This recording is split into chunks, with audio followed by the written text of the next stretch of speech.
I want to talk about our human aura.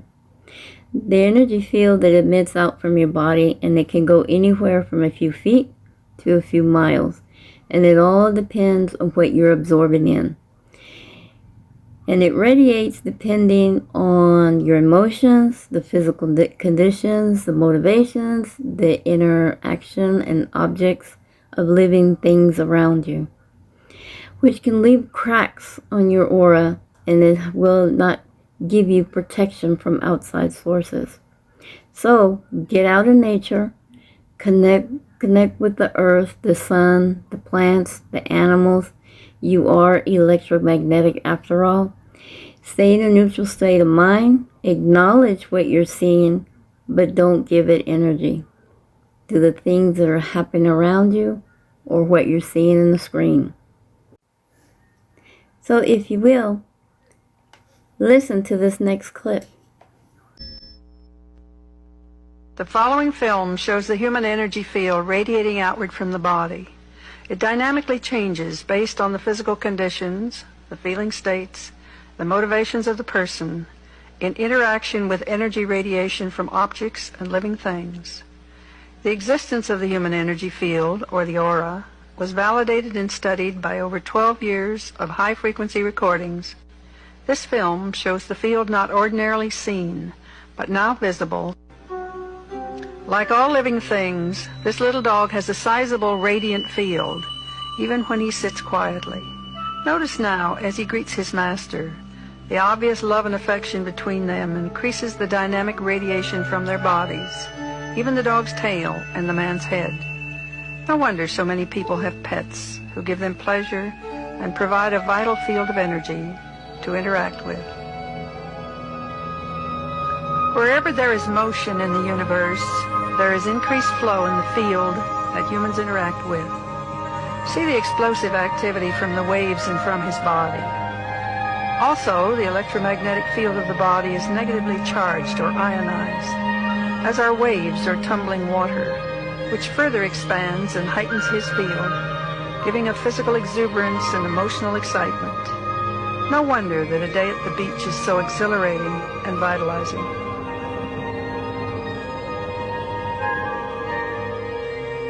We all love a babbling brook and the freshness of outdoor vegetation and mountains. Most of us believe that it is relaxation and beauty which refreshes us. From our research, we have discovered that living plants and rarefied atmosphere provide a richer field of negative ions, which heightens and replenishes our own energy field. Notice that the man's field becomes light in color and high in frequency. It sparkles and radiates some distance from his body. See that as the child moves into the mother's field, the affection between them changes the overall field to a pink color. Individuals' fields blend and enhance when there is a warm, caring relationship. These energy fields are the largest and the whitest that we have shown. She is oming. On the breath inhalation, the radiant field diminishes, and on exhalation, it expands and envelops the child. We have known for a long time that Gregorian chants, oming, humming, singing, and whistling create an energy which perks up emotions and brings an expanded consciousness. One of the things I've been dealing with all my life is the human aura, the energy, the bioenergy, the healing aspects. And it's really interesting when you notice language, because it's as if everything's already in the language, but people don't take it into account. And one example I'd love to give is to do with the energy that comes in and goes out of the human aura, which is basically ions, I-O-N. Now, ions are energy, and they can come from people's imagination, which is an image at ion, and from people's emotion, which is emoting at ion, and so many different things that people do on an ionic level. So for instance, a person could be somewhere and there are around him so many different impressions. Now an impression is an in-press ion. I know it's im with an M, but in front of a P, N becomes M. So an in-press ion, an impression, is some kind of energy coming from outside. It can be a billboard, it can be an advertisement, it can be anything that's coming your way from outside in, and it's pressing. That's why it's an in-press ion. And if it presses enough, it actually causes a situation where there can be a depression, depress ion. So there can be actually something pressing so long on the aura that it causes a depression in the aura. And this kind of pressure can put people into states of anxiety and basically depression. I mean, that's the word, isn't it? So comes the question, how do we do something about it? And actually it's also in the word, because if you want something to go out, to exit, then you want to have express, ion, expression. So a really good way to inflate your aura, to create more energy inside, so it keeps things out from outside, is to have more expression. It can be what you love to do, it can be singing and dancing, it can be going for walks, reading books. Fill your life up with what gives you a really good feeling, and make it a field of expression in your life. Because you see, the language is so simple. If you don't deal with the depression for a very long time, it becomes oppression. And an oppressed situation can cause people to do things that they didn't really plan or think they would ever do. So a bit like a pressure cooker. You know, a pressure cooker has this little thing that goes tss all the time so that it doesn't explode. And we too, we need to find our ways to get energy out so that we don't become full of unwanted and undesired energy trying to blow us up. So find what you love to do. You don't need to be perfect. You can sing in the car, dance in the rain, but what is your expression? That is the question. What you do in private determines how people treat you in public. Now let me explain. In private, when you are hurting yourself or self-sabotaging or causing negative frequencies within the ways that you treat yourself, let's say that you look at yourself in the mirror and you don't like what you see. You criticize yourself, you're hurtful towards yourself, or you just participate in really, really bad behaviors and endeavors. This is going to make your aura very negative. And when you walk out into public, people are going to feel this. Every single human being, we have psychic abilities. We are able to sense energies because we are energy. We are all the same energy. So this explains that when someone walks into the room and you get a little, you feel a little, damn, you feel a little off by that person because they got a negative aura going on. Now, on the contrary, when we have somebody that takes care of themselves in private, when we have somebody that participates in self-love endeavors, self-care, is following their intuition, is following their soul, is prioritizing love within them. This is all about love, and this guy is all about fear.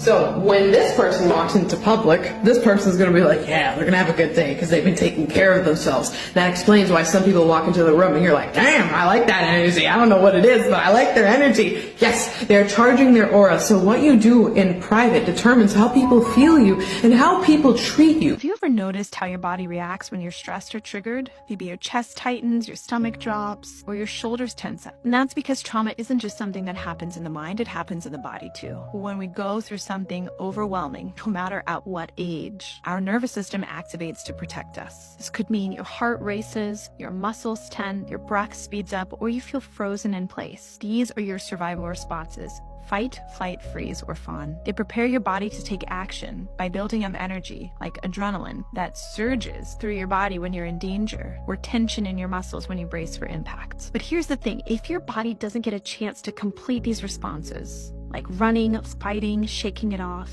the energy stays in your system. What is energy? It gets stored as tension, restlessness, or even numbness. It's why long after the event is over, you might feel stuck, anxious, on edge, as if your body is still holding on to the experience. The same nervous system that helped you survive is now carrying all those unprocessed signals as physical sensations, tightness, postural shifts, and emotional patterns. So healing is not just about talking it out. Understanding and education is important, but it's about helping your body complete those survival responses and releasing stuck energy through movement, somatic practices, breath practices, and reconnecting into the body as a doorway to connecting with your younger self. It's amazing how the body can hold all of this energy, waiting for the right time when it's finally safe to let it go. And here's the amazing part. Your body already knows how to do this. It just needs the right tools and space to do so. Many people who have complex trauma think they are lazy, but it's far from the truth. The question is, where is the energy going to? And with complex trauma, the majority of the energy is going towards the action system associated with trauma and trauma defense. One concept to remember is that trauma memories are stored differently in the brain. So trauma memories are usually stored in this part of the brain that doesn't have a concept of past, present, or future. That's this part of the brain. And the information doesn't really get to be integrated. So we're kind of stuck. And because there's a lack of awareness of time, it just makes it that I might be putting forth the same amount of energy to protect myself as I did when I was a 10-year-old child. And because so much energy is being put towards survival, it just makes it harder to have energy for socializing, playing, learning. And this just makes mental efficiency off. So part of healing work is not only to build mental energy, but also to create more mental efficiency. You've probably been told that DNA has just 2 strands, the double helix, right? 2 ribbons twisted together like a spiral staircase, but that's only part of the picture. What most people don't know is there are 10 more. Not physical strands you can see under a microscope, I'm talking about energetic ones. Not real in a material sense, but real like frequency, memory, and energy are real. And they carry something the physical ones don't, memory. The energetic strands store emotional imprints from highly charged everyday experiences, from powerful, intense moments, trauma from childhood or adulthood, emotional charges from your bloodline, or even past lives. Every intense or highly emotionally charged experience that you've lived, especially the ones you couldn't fully process at the time, get coded and imprinted into your system like an energetic frequency. And some of those frequencies land in very specific strands. Strand 2, that's your identity, your ego structure, your sense of self. So when you get triggered by shame, rejection, or not feeling good enough, that strand lights up. Strand 3, that's your emotional body, where attachment wounds, nervous system patterns, and emotional reactions live. The charge often sits here. Strand 4, that's ancestral memory, inherited trauma passed down through your bloodline. Grief, war, abuse, if it wasn't processed, it echoes through this layer. The experience leaves a frequency signature, an imprint, a charge. And that imprint sits there, dormant, tucked deep in your system, until one of 2 things happens. Either you process and release the emotional charge by doing the work, or something in the now mirrors something from the past. And when that happens, you get a match, an energetic frequency match. And the moment your system recognizes the vibration as a match, boom, it lights up. It doesn't ask, it doesn't wait, it just responds. A look, a smell, a sound, a place, someone's tone of voice, the way someone moves. It doesn't matter, a trigger is a trigger, and now your body is having a visceral reaction, as if that past moment is happening all over again. Not because it is, but because your energetic system still holds the original imprint or the emotional charge. Your nervous system lights up before your thoughts even catch up. That's why reaction can sometimes feel overwhelming, like it came out of nowhere. But it didn't. It came from somewhere deep, from a memory stored deep in your energetic field. That's why your reaction isn't always just about the present. It's the past echoing through your system like it never left. Your body always remembers what the mind tries to forget. All of us carry baggage from our childhoods, right? Yes. Until you are aware that the baggage you carry has an influence on every decision you make, every relationship you have, you can't change. As an example, I'm sure you've seen situations where individuals repeatedly pick an abusive partner. Yes. Over and over again. I don't understand why this happens to me. Because you have created that energy that allows that to happen. And I'm not blaming, I'm just saying that this is truth. So if you never understood, as an example, that while when I was a kid I had an abusive father, and he would be mean to me or hurt me, The problem is, that becomes familiar to you, and even though it's painful and hurts you, it is something that's associated with a love figure. Interesting. And it's really very sad, actually. I mean, how? So when you were born with a very unique frequency. And this frequency is meant to attract in everything that you want. However, what blocks you from attracting these things into your life are negative energies.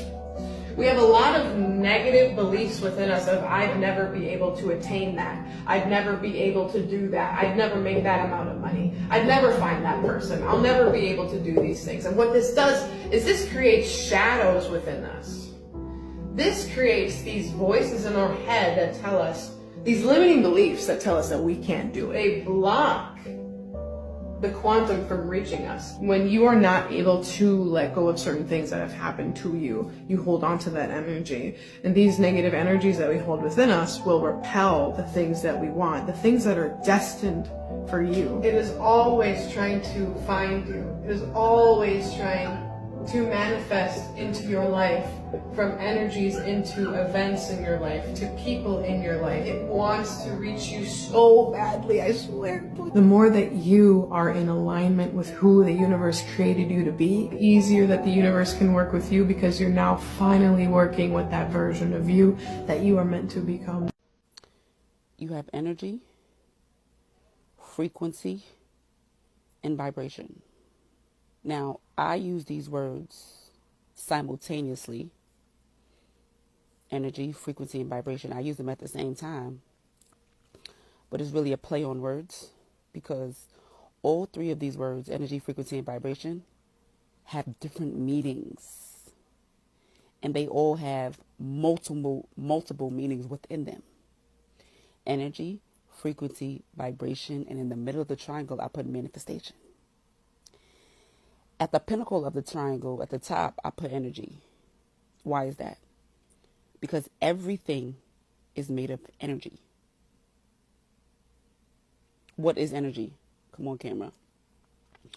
Energy is, scientifically, it's the capacity to do work. What does that mean? When you turn on a light bulb, what's turning it on is the electrical energy. The energy is what turns it on. In order for you to go work out, you have to have a certain amount of energy. In order for anything in this world to take place, energy is what's going to allow it to happen. Now, there's different forms of energy. You have kinetic energy, emotion. Then you have potential. You have potential energy, which is stored energy. You have nuclear energy. Electrical energy. You guys are all familiar with electrical energy. So energy comes in different forms. There's other forms of energy as well. Then you have the law of conservation of energy.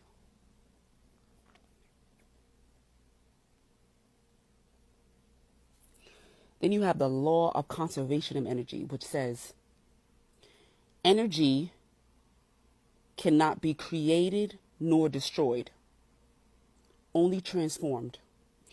One of the best examples that I could think of the law of conservation of energy, where energy cannot be created nor destroyed, is water. When the molecules are most dense in water, it's ice, okay? Ice. When the molecules are most dense, and then when you add energy to it, heat energy, or maybe thermal energy, it melts, okay? The molecules loosen and it becomes liquid. Transforms from ice to liquid, but it's still water. And then when you add more energy, it then becomes vapor when the molecules loosen again. You could see the ice, you could see the liquid, but that you cannot see the vapor. It becomes invisible, but the water is still there. So just because you can't see it doesn't mean it's not there. It's just a different form of energy that your eyes cannot see. This can apply to different things. What is frequency? When you talk about frequency scientifically, it refers to the amount of wave cycles that pass a given point per second. So if this is a point right here, and you have waves, how many times did this wave pass through this point per second? That could be measured, and they're going to call that frequency scientifically. It's measured in hertz.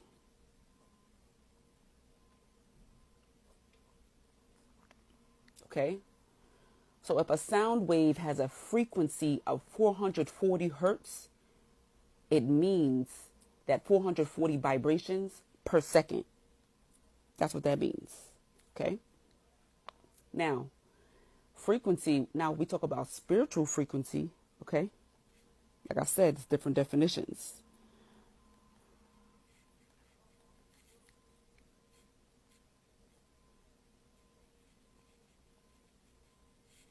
I'm struggling to write and record at the same time, but we're going to do it. Okay. So when you're talking about frequency, the type of frequency that I'm talking about, there's levels to it. Levels.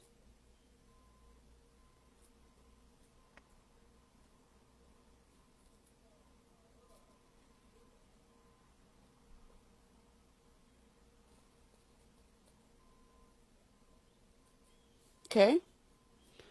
You got high frequency.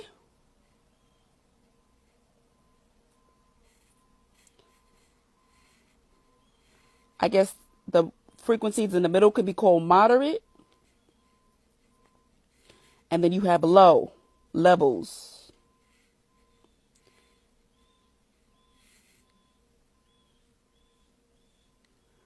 High frequency can be associated with love. Love, peace, joy, compassion. Okay? Then you have lower frequencies. Fear, anger, jealousy,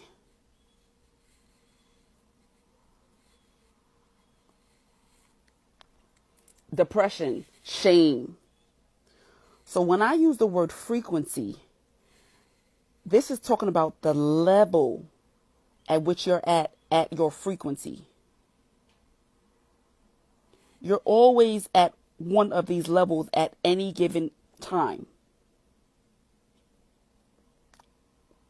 You can almost call it emotional frequency. Because how you're feeling is what's going to determine, now I'm stuttering, is what's going to determine the frequency in which you're at. Like right now, I'm feeling amazing. I'm at a high frequency. When I'm not feeling amazing, I'm at a lower frequency. Okay? Let's move on. Vibration. This is a trending word that a lot of people are using. What is it?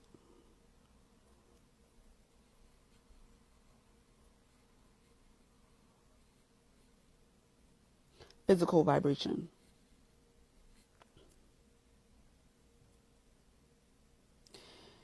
When you pluck a guitar string, what happens to that guitar string? It starts to vibrate. It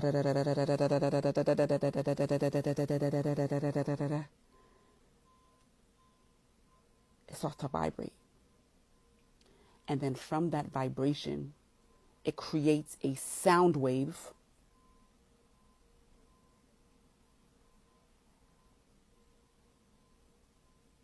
that your ears interpret as music. But when it comes to your emotional frequency that we just spoke about over here, the level at which you're at, You are emitting vibration. You are emitting energy out into the world based off of the level which you're at with your emotional frequency. Stay with me now. This is where things start to get interesting. Your vibration is the energy that you are emitting out. It's something that you can feel. That's why when somebody walks into the room and they're angry, or they're scared, or they're happy, you can tell that their frequency that they're at before they even say anything, because you can pick that up.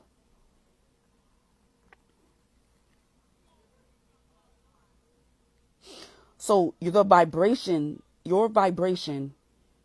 is the energy that you are emitting out into the world. Now, just like physically, when a guitar string is plucked, it emits out a sound wave and creates music that your ears can interpret. Your emotional frequency is emitting out a vibration that other human beings can pick up on. So this is a physical definition of vibration, when something is actually moving back and forth. But then you have a spiritual and or metaphysical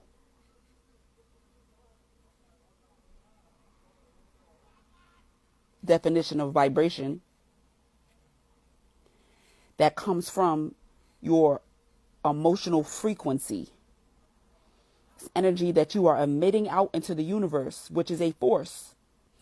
So last but not least, why is manifestation in the middle of this triangle? You have energy at the pinnacle, you have frequency, and you have vibration. You have energy, which is the capacity to do work. You have frequency, which denotes the level that you are at with your emotional frequency, the level that you're at.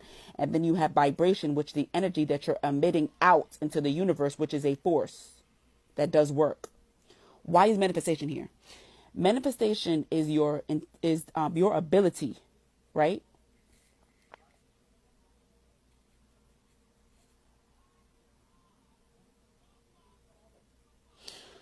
Manifestation is the ability to intentionally, it's hard to write and record. You know what? Because it could be intentional or it could be unintentional as well, depending on your level of consciousness.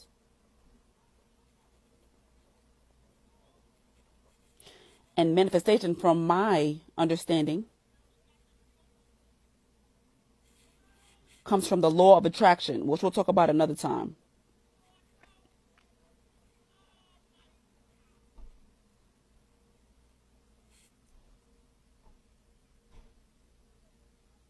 What you put out with your vibration is being attracted back to you, like a magnet. Manifestation is the intentional or unintentional bringing of your desires into your reality. This is important. Why? Because we all want to live a certain reality. We all want to design our reality the way that we want to live it. We're all trying to learn how to do that.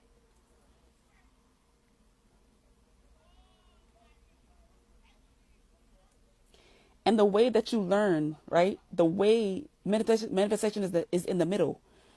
Because your energy, frequency, and vibration, the combination of all three of these aspects,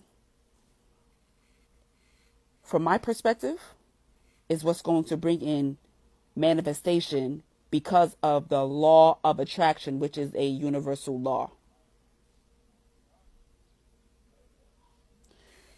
The beginning of manifestation, it starts with your thoughts, your thought processes, okay? Everything starts with thoughts.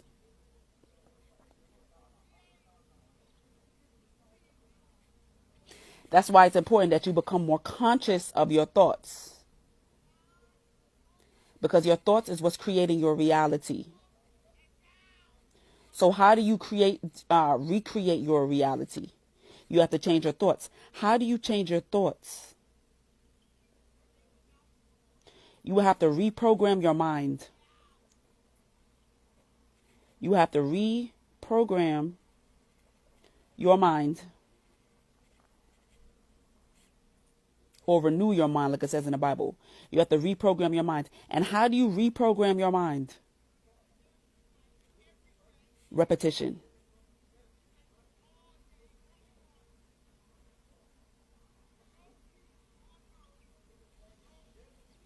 Spelling is getting messed up a little bit. So energy, frequency, and vibration is going to create manifestation due to the law of attraction, because what you are vibrating out, you are attracting back to yourself. And the beginning of manifestation, it starts in your thoughts, because you are creator. The creator created you in his image, so you are a creator. Now, if you want to change what you are attracting to yourself, you have to reprogram your mindset. And the way that you reprogram your mindset is going to be through repetition. There's different things that you can do. You gave such an interesting example about how God gives us $100 every day. Yeah. I want you to tell that, because it made such an impression on me. If God gave you a budget of $100 worth of energy a day, your job is to learn to become a responsible investor. Now, you can invest that energy in your past, which means if you do invest it in the past, there's a real good chance you're investing it in sad memories that you want to keep alive versus investing it in your present time life. And if you invest it in your past, you're going to get dividends from your history, and those types of dividends come from wounds. And the only kind of energy that you're going to have come back to you, i.e. dividends, is going to be a repeat of that trauma. And you're going to see that trauma again and again, and every day, the way a dividend pays off is every day you'll see something that reminds you of that trauma. Versus, if you were to take that $100 and say, you know, I think I've invested enough in that period of my life, it hasn't paid off the way I wanted it, then take that money and invest it in something creative today. And if you do, the same kind of principle will play out, which is you'll see a reminder of that investment every day. You'll meet somebody who happens to be interested in the same thing. You'll suddenly walk down the street and you'll see something that says, you know, that applied to the idea that I'm working on. You'll have a dividend a day. A child's first bully isn't at school. It's an unhealed parent. Your child is shaped more by your nervous system than your words. If you're anxious, angry, or shut down, they will feel it. Before they understand language, they understand energy. This isn't parenting, this is unconscious programming. A child doesn't ever think that Dad is emotionally unavailable. They think that something's wrong with me. Their brain wires around your chaos. That wiring becomes shame, not self-worth. It becomes fear, not safety. And that shame doesn't just disappear. It follows them into their relationships, their career, their entire adult life. Your child doesn't need a perfect parent. They need a present one. If you don't face your pain, they will have to do it. If you don't feel your shame, they will have to carry it. And if you don't break the cycle, they will repeat it. Healing isn't just for you, it's for them. So begin facing your story so that theirs can be different.